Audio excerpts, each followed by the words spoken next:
1/3 of Americans do not know how much money we spend on each student per year in the public school system. 1/3 of people polled think we spend less than $5,000 per student per year. The truth?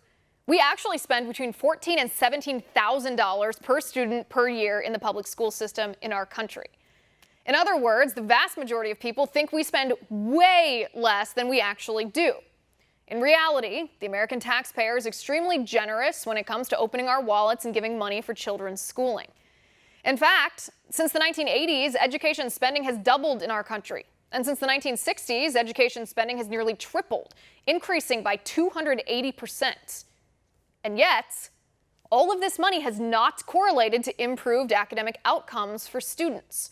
On the contrary, as we've exponentially increased education spending, academic achievement has remained stagnant. Why is this?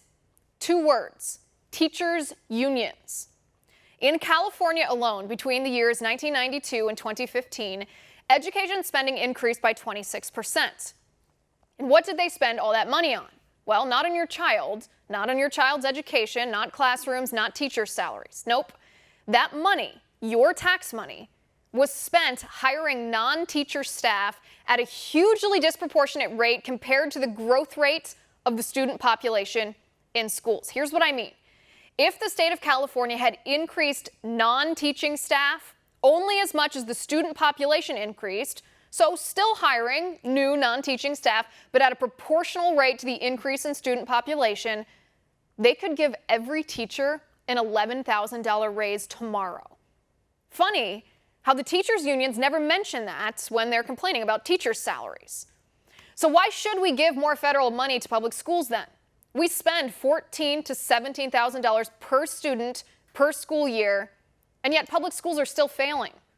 So maybe, just maybe, the problem isn't lack of funding. Maybe the problem is the public school system run by government bureaucrats and by teachers' unions. Instead, imagine if parents were given that amount of money, say $15,000 per year, and they could spend it on tuition at whatever school they wanted for their child. Most private schools don't cost that much. So ask yourself, why do teachers' unions and Democrat politicians oppose school choice and voucher programs that would empower parents to send their kids to almost any school? The answer is plain as day. Teachers' unions want more taxpayer money from Democrat politicians, and Democrat politicians give more money to teachers' unions in exchange for campaign donations. According to a New York Times piece from 2010, and I quote, "The 2 national teachers' unions, the American Federation of Teachers and the larger National Education Association, together have more than 4.6 million members. That's roughly a quarter of all the union members in the country. 10% of the delegates to the 2008 Democratic National Convention were teachers' union members. In the last 30 years, the teachers' unions have contributed nearly $57.4 million to federal campaigns, an amount that's about 30% higher than any single corporation or other union. And they've typically contributed many times more to state and local candidates. About 95% of it has gone to Democrats," end quote. It's a vicious circle that ends with radical leftist indoctrination in schools, which suits the agenda of both the greedy teachers' unions and the Democrat politicians.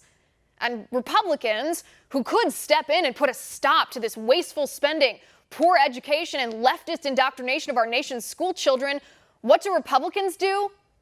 They cave. They refuse to fight the fight. And so the cycle continues. More of your money will be taken, and your child will be taught in school that America's evil, and you'll have no choice to take your money to another school.